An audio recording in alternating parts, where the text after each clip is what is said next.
ਗੱਡੀ ਵਾਲਾ ਕੋਈ ਰੁਕੇਗਾ ਨਹੀਂ ਨਹੀਂ। ਰੋਕਾਂਗੇ ਅਸੀਂ। ਉਹਦੀ ਰੀਜ਼ਨ ਆ ਕਿ ਪੀਕ ਟਾਈਮ ਆ, ਰਸ਼ ਦਾ ਟਾਈਮ ਆ, ਗੱਡੀ ਵਿੱਚੋਂ ਦੀ ਅਸੀਂ ਲੈ ਕੇ ਬਾਹਰ ਫਿਰ ਆ ਬਾਈਕ ਵਾਲਾ ਵੀ ਨਾ ਰੋਕੋ ਨਾ, ਬਾਈਕ ਦੇਖੋ ਵਾਲਾ ਜ਼ੁਲਮ ਤੇ ਵੀ- ਨਾ ਕਰੋ ਨਾ। ਮੈਂ ਇਹ ਕਹਿ duty ਰਿਹਾ ਆ। ਤੁਸੀਂ ਅੱਛਾ ਜ਼ੁਲਮ ਕਰਨਾ ਡਿਊਟੀ, ਸਾਡੀ ਡਿਊਟੀ ਹੈਲਮਟ ਤੇ ਚਲਾਨ ਕਰਨੇ ਡਿਊਟੀ ਆ। ਸੀਟ ਬੈਲਟ ਤੇ ਵੀ ਤੇ ਚਲਾਨ ਹੈਗਾ ਨਾ, ਅਸੀਂ ਕਰ ਰਹੇ ਆ ਨਾ। ਸੀਟ ਬੈਲਟ ਤੇ ਵੀ ਚਲਾਨ ਤੇ ਹੈਗਾ ਨਾ। ਮੈਂ ਤੈਨੂੰ ਦਿਖਾਣਾ, ਗੱਡੀ ਦਿਖਾ ਦੇ, ਦੇਖੋ ਜਾ ਰਹੀ है ਉਹ ਸੀट बेल्ट नहीं बने होया तेरे गांव तो बनी तो फिर अच्छा जी बस यही तो मैंने दिखाना है।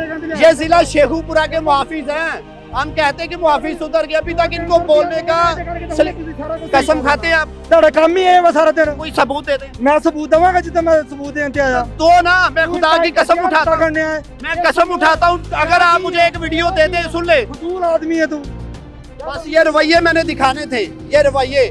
फिर कहते हैं कि हम लोग अपने मुहाफिजों से नफरत करते हैं, इनसे मोहब्बत करने वाली है, मुझे बताएं जरा, है मोहब्बत? कोई 300 की वीडियो दे दे 300 की मुझे, मेरे मुंह पे मारे ना, दे दो। मेरे मुंह पे मारे, मुंह पे मारे ना, मुझे मुंह पर मार दे कुछ है बना ला जिन्नी दिल करता वीडियो बना। यार। रवैये अच्छे कर लो, ਤੁਹਾਡੀ ਮਿਹਰਬਾਨੀ, खुदा दा वास्ता ये अच्छे ही है। लोग ਤੁਹਾਡੇ ਨਾਲ ਨਫ਼ਰਤ ਫਿਰ ਕਿਉਂ ਨਾ ਕਰਨ? कोई गल नहीं, लोगों को करने खुदा की कसम पूरा पाकिस्तान कानून से नफरत करने लग गया सिर्फ आप जैसे लोगों की कोई वजह गल से। नहीं करते।